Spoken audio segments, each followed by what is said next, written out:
Yeah. Okay. Now, can we explain what a baseline is? Because even the word baseline, most people have differing understanding. What's a baseline from your perspective? Okay. The baseline, when I'm talking about the development of a company, is the state, how it works as of today, in terms of processes, in terms of what workforce do I have, what are my customers, and what are the financials. Can I congratulate you, because I'm going to be a bit of a nerd here. That is academically, semantically, vocabulary-wise, the absolute correct definition of a baseline. Baseline means the starting point. Okay, so where does the rocket ship takes off from the baseline? Unfortunately, or fortunately, I don't know, there's semantic differences. PMI does not understand the baseline as where we start off from. In project management terminology, when we talk about a schedule baseline, a cost baseline, or a scope baseline, we're talking about the future. Just to correct. So don't get confused by the two. When we're referring to the baseline, we're talking about the starting point. Yes. Where does that leave us? We talked about baseline, right? Yes. And we've had conversations before, and you'd mentioned something about baseline. What do you want to share with you were going to throw something else in with the baseline? Well, we said before how important it is to know the baseline, that you know where to work away from or where to start from. Where to start from. Okay, so let's imagine you invest a lot of effort really defining what the baseline is, and also determine what the effects from or the cause and the effect in the baselines are, or in the scorecard is. Yeah? Okay, great. You did this. You spent a lot of efforts in that. So the first year you're executing it, and you're starting a project with all the things you want to change and then develop.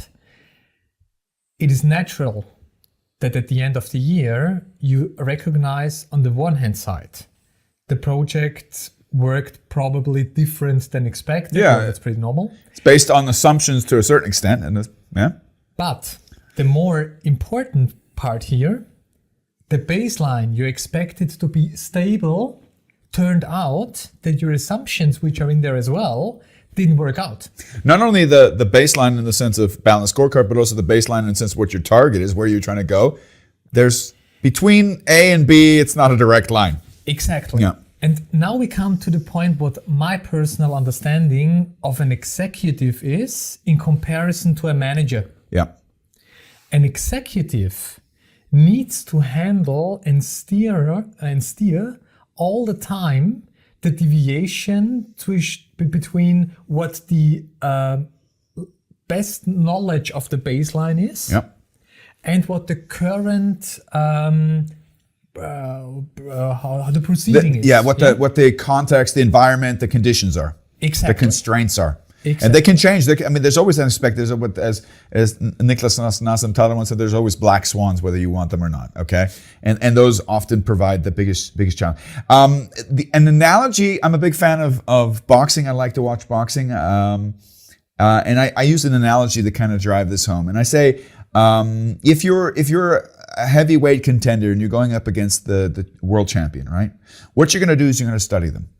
All right, you're going to look at their previous matches. You're going to say, what are their strengths? What are their weaknesses? And you're going to say, well, how do I have to counter that? And you're going to spend weeks, if not months, in training camp practicing that. Because if you leave everything open, your chance for success is close to zero. All right. And so this is kind of in line with the classical strategy concept and also project and program management concept. Failing to plan equals planning to fail. This is a wonderful predictive philosophy that we all love to which drives agile people crazy, because there's a paradox that you're actually addressing here. And I love to bring this because it comes from a brilliant individual, a deep philosopher from the United States, a little known African American known Mike Tyson, who once very wisely, and he's a brilliant guy, he once said, everybody has a plan until they get punched in the face. Exactly. Right?